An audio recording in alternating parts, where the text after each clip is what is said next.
Hi, this is Randy Finney with Right Side of the Chart, and today is Friday, February 11th, 2022. It is 1:51 p.m. Eastern Time as I'm starting the video, and I wanted to do an update on really probably what would be considered two of the core things I've been focusing on now for many months, and that's for longer term as well as trend and swing trades, and that's the equity markets, the stock market, and then the precious metals. Gold bullish, equity markets bearish. Gold has some work to be done, but I'm doing the video right now because we're at the top of that triangle, so I wanted to highlight that. And then let's start out with the markets. I wanted to show you what's going on with the equity market. So the other day, couple days ago, earlier this week, I highlighted this trading range, very tight, 1, 2, 3, 4 candles in very close proximity right there. And we popped it. We took it out to the upside. They tried for a gap backfill but failed. We only got about halfway through, failed to fill the gap, and then the seller stepped in and sold into that rally. And so that was, if you're playing the day by day game, check mark for the bears. Nothing big's going to happen until we take out the recent lows. We're still in well, we can call it a consolidation phase. But it appears, I think there's a lot of evidence that shows the counter trend rally ended right there the other day on the Wednesday the 2nd. And when we hit the 50% fib retracement and resistance on QQQ in the 61.85, 61.8 fib on the S&P 500. So either way, most significant events in the last couple days was number one, a failure, false breakout, aka bull trap there, and now we've wiped out in one fell swoop. We wiped out those previous four candles. Now the futures plummeted, and I turned the TV on real quick. I never keep it on during the day. I only turn on usually at market moving events like Fed events and all that just to get the immediate news. But I did turn it on, and they made mention that there might be some movement in the Ukraine with Russia, but they didn't want to document it yet. In other words, sounds like an unverified report coming in that Russia may have made a move over there. And so, what's going to happen if it's turns out to be a false rumor? Maybe we come back up, but again, even a pop back into the range. In fact, we've already faded it. It's technically bearish. Okay, so we'd have to come back up now. Bulls need to really take out that previous high. Otherwise, we now have, very early, of course, but a series of lower highs so far and now lower lows. So this is it. So you remember, the long-term trend indicators are still clearly bullish. We're in a bull market, but the intermediate term trend is bearish. The Nasdaq 100 topped back here, way back in mid-November, has been moving lower, and we need to take out those recent lows. So far, so good today. And again, yesterday was in my opinion, at least, one of the best shorting ops in a while, especially with the small caps making that back test of the trading range. And again, I covered that yesterday, but now, and again, the reason I'm doing this video is we've just taken out that trend line. So let's see how we close the day. These are daily candles. So obviously you want to see a solid daily close below that uptrend line on IWM, and also back to QQQ. It would help to see a close below the bottom of that range, about 351.70 right there. And I always say the redder the better. A marginal close below, that might stick, but you get a solid close, that's all the better. Here's the S&P 500 SPY. Again, you can see us taking out that recent range there, and so far so good. So that's it. Nothing's changed on my longer term or intermediate term outlook. Just the fact that we have another day. We had an impulsive rejection off those resistance levels I gave yesterday morning. We had the impulsive rejection then, better than a 3% drop, and even more downside today. And that's just, like I said, if you're calling the play-by-play, those are just additional check marks, reasons to be short. And regardless of what happens in the Ukraine or not, the best case scenario is nothing. And the markets are almost pricing that in recently. They were shrugging off everything. So I think it's really the risk remains to the downside. I don't think the risk, if you're short, of being caught in a big, swoon up, blast off the new highs, just anything's possible. But again, this is one of the best shorting ops I've seen in years, and I think there's plenty of downside to come. We still have to my next target on QQQ. from where we're at now, or let's just say you shorted yesterday. That was the objective short, not really as much today.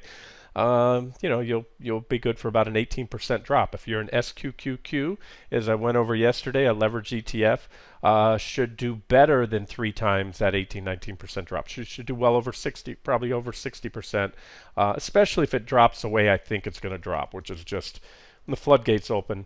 And that's a beautiful thing. That's why I love shorting, especially when you reach extremes in sentiment and evaluations and everything else, because you get a crowded rush for the exits. It's a big world out there, not just in the U.S. I'm talking internationally. There's a lot of holders of U.S. stocks and securities, and when they all try to rush out of the burning theater at once, it gets ugly. Let's just leave it at that. And then it's beautiful if you're short. So hopefully we get that soon. At least if you're positioned that way. Again, I don't wish ill will on the markets. It's just something that's needed to happen for a while, and it's priced into the charts. So we'll see. All right, let's move on and look at the futures real quick. NQ. You can see here, NASDAQ 100. This is a 120-minute chart, 2-hour candles. Goes back 6 months in time. There's a recent consolidation when we hit the first target, swing target on QQQ and the NASDAQ 100. At a bounce right there. There's that beautiful 50% Fibonacci retracement plus price resistance. That was so far. The best. This will go down as some of the best shorting ops in years, I think, if I'm right, and we're going to where I'm going. These were all the initial shorting ops. But even if you missed that, you had doubts, and you cycled in there, it should be pretty good. Right now, yeah, for a swing trade, it's an okay trade. But if we take out the recent lows and get that big drop, then that'll still prove to be a very profitable and timely entry. And now, again, the update for today is just to say that, look, we're starting to crack. That's that support line I had of 424. Again, it was not just the top of that recent consolidation range when we bottomed out recently, but it was also some major reaction lows, especially this one back here. So pretty significant level. And so if we can close well below that today, and again, the redder the better, and follow through to the downside, I think we can pass, blow right past that,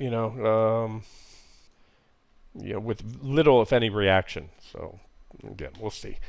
First things first, we need to get down there and close the day below, and then, of course, take out those lows. The S&P 500, ES, just to look at that real quick for you ES traders. If I can find it here. Oh, there it is. Okay, ES. So far, here's what we had. As I mentioned the other day, the first 60-minute, 120-minute, first negative divergence on this time frame in a while, actually since right there. And so if you were short on or off that divergent high right there, you milked the biggest drop that we've had, especially in the NASDAQ 100. I know it was the biggest drop since COVID hit back in early 2020. And so, almost 2 years. And let's see, this one has, I think, the potential to be even bigger than that. So we'll see. Work to be done. You can see we got to take out the recent lows, but that's it right here. ES, when 42.50-ish goes right there. Yeah, that's, that should be lights out. We'll watch it at the time, see if there's any divergences or extreme oversold conditions. Nothing surprises me with the Fed anymore. So they can try to pull their shenanigans, but I think I know for a fact their hands are tied. Powell, he had every opportunity, the Fed itself, every opportunity when the economy was on fire in the last couple of years to start paring back the easy money, but he kept the pedal on the metal, full throttle with the engine redlining and with the nitrous oxide on. And when that happens, you run a car that hard, too far, you're going to blow the engine. So he's at this point, he has no alternative but to raise rates, and it's just a matter of how much. And of course, that's going to likely do bad things in the stock market. We'll see. So the levels that will start to call things into question, but not eliminate the bearish scenario. Well, there's that downtrend line. You have a couple reactions, three reactions, and again, you still have the 61.8. We failed there twice. That was our shorting op. You had another shorting op the other day when we got to that 61.8 Fibonacci retracement, and again, that's from the entire move down, 61.8% retraced. a key Fibonacci level. And so ideally at this point in time, I really want to see that level. So if you want to just, I'll tell you what I'm doing. Heavy short here the other day, as I mentioned, about as short as I need to be, and I can reduce. I won't close everything out, but I'll reduce it. I won't be at a heavy short position if the S&P 500 takes out the 61.8 fib, and the Nasdaq clearly takes out those recent highs as well. Otherwise, I'm going to press these shorts for the time being, and we'll see where it goes. And last but not least, small caps on a weekly time frame. There's that beautiful year-long trading range in IWM with the false breakout to new highs, the big divergent high on the weekly chart. You don't get many of those. The breakdown, the big red candle. I mean, this is just a beautiful, beautiful setup here for shorting the market. Big red candle, first support level 192.15 hit. Typical bounce, potential bear flag, consolidation or continuation pattern, and so we get that waterfall type selling, the rush for the exits. It should be a swift move down, and that's why I do these videos, just to reiterate. Look, guys, I'm going to be wrong or right, but if I'm right and you wait too long, it's short if that's what you want to do, or to get out of your longs. Let's say you don't short, you don't want to, but you wait too long. We'll have wiped out from where we were yesterday, where that objective short entry was. We'll have dropped 19% in what could be, remember, it's the bear flag that projects down to that target. And that target was put there well in advance before anything, before we even broke down. And so it took only, you can see on the pop-up box, it took about 3 weeks to get to the low, to put in the flagpole. And so we could be there in 3 weeks or less. So yeah, don't be surprised if that's what happens. And then gold. Here we go. We're pushing that 1860. I've been harping on this level for a long time. This is a 2-hour candle chart. That's all I can go back on this 120-minute with the 120-minute candles, 6 months. But there's more reactions back there. We had that one failed breakout attempt because we had a bearish rising wedge with negative divergence. So that's why it failed. And it just gold, for whatever reason, that's one reason it failed. Gold wasn't ready to break out. But it's starting to pop that level now. So even though we had one whipsaw through there, there's still plenty of reactions. And more importantly, so this is how I look at it on the futures. And here's a price channel that we've been going up. I think I highlighted that trend line the other day. We popped up through the trend line. And that was, again, I'll have to verify it by the time I'm done with the video. The news should be out, whether it was something to do with Ukraine or not. It doesn't matter. What it tells me is this is a flight to safety pop because the market's tanked and gold exploded to the upside at the same time. So let's look at the GLD chart. I'll show you that. Well, let's look at a 1-minute chart to show you what's happened today. Here's a move in gold. This is where we closed yesterday. Gold was moving up and it just surged. I don't know if you can see there's huge volume in there on GLD, and now we're up about 2%. Silver, of course, it's going to go up as well. Silver also shot up. But when you look at gold, see that surge right there coincided with that drop at the same exact time in the Nasdaq 100. So hey, maybe they get faded, maybe we get reversed. But look, it's going to have to do more than just fade that drop. There's still plenty of damage that happened yesterday with the rejection off those resistance levels. So again, if you're short, I think you're sitting in a good position. You can have stops not too far above those recent highs. Give it a little room. Remember, if you want to successfully trade a correction or a bear market, you need to just get comfortable with the volatility, and that means in the day to day you're going to see the indexes up and down 3% or more, and that can happen day after day for a few days. So if you want the big prize, which is the T2 299 in QQQ, you're going to have to ride out the counter trend bounces and use wide stops. And again, if it's not your cup of tea, if you don't like the volatility or you don't like shorting, I'll let you know. I always share long trade ideas. Heck, I shared a handful today. We'll see how those play out, whether they do or not. And again, those are small positions. Everything else that I've been highlighting for months now are mostly tactical or short-term, relatively short-term swing trades, whether it's been commodities or individual stocks. But this is really what I'm still viewing as a trend trade. And remember, T2 is just the next stop. I still maintain these longer term targets. And as I said before, I'll probably cross out the potential in T4, which is down here, because if we hit T2, and the reason is because if we hit T2, as I've said before, what's going to happen then?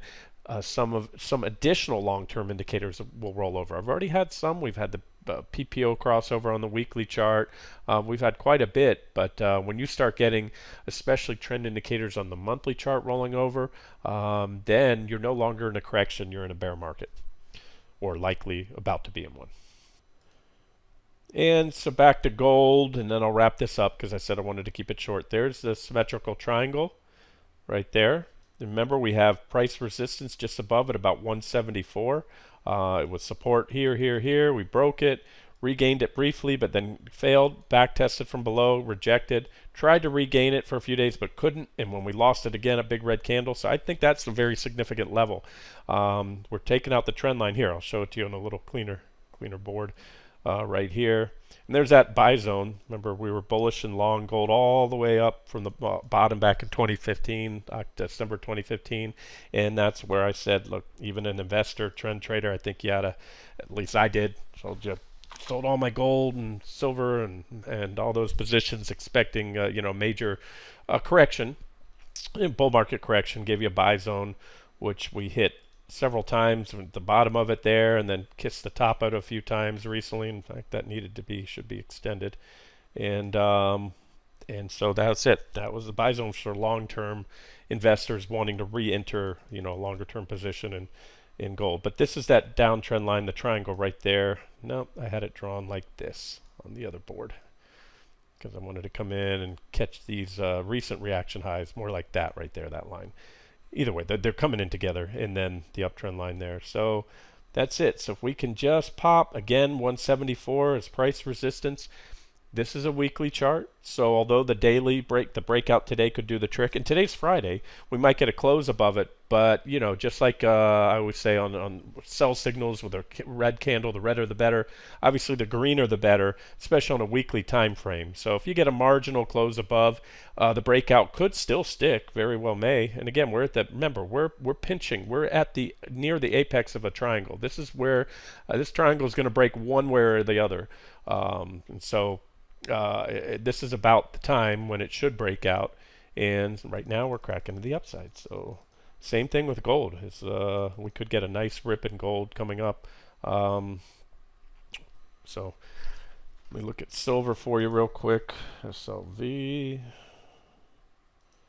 and there's the downtrend line in silver. Again, we're on a weekly time frame here. So silver's close, not there yet. Got a little more work. And then that's a swing target for you on the weekly time frame, 2383. And sometimes when there's a full-blown, if the market goes into crash mode, very impulsive selling, it could put pressure on the miners because they're stocks. But otherwise, the miners tend to follow, and you usually get more bang for your buck trading the miners than the actual metal itself. So SIL holds silver miners, GDX holds gold miners. And then you can also do the juniors, which are GDXJ for the Junior Gold Miners ETF, and SILJ for the silver miner, the juniors, the smaller companies that tend to go up more. But also the other consideration, if the market starts going down hard, I favor the larger ones, the GDX and SIL, because those companies are more established. When you go with think of GDXJ for the junior miners and SILJ as the small caps, if you will, or the Russell 2000 of the gold mining stocks. They're just smaller companies. And they can rip too. So if you want to put a little bit in there, that's fine. But I like diversification. Hold the metals and the miners if you're bullish, and just watch what's going on in the market. And if there's a reason to not be in the miners, I'll let you know. And here's a euro. So far, it's kind of been all over the place lately. Remember, we had this put in a divergent low recently, took out the trend line. Well, and then we had this trend line here. When we broke that, that was a catalyst for that drop. Now we're back testing that. So we're really back testing the triangle, the longer term downtrend line, and the uptrend line here. So here's my preferred scenario, and this is going to help gold. If it doesn't, if the euro craps out, it means the dollar takes off. Next support's still back here at about 112, 265. This is the preferred scenario. This is what I'd like to see. This is what I think will happen, and that is that would be beneficial for gold. So it's not mere coincidence that gold is right now, trying to, let's say, for all intents and purposes, at the breakout point on that triangle, whereas euro's at a key support level as well. So this would certainly help the gold breakout. It's not necessary. Sometimes the euro can drop, the dollar can go up, and yet gold still rallies. I've seen that happen quite often, actually. But the norm is they move. The dollar and gold are inverse, which means the euro and gold are positively correlated. All right, let's wrap it up here. Let's see how we close the day. You know the levels to watch, and if I see anything else that stands out, I'll let you know. This has been Randy Finney with Right Side of the Chart. Have a great day.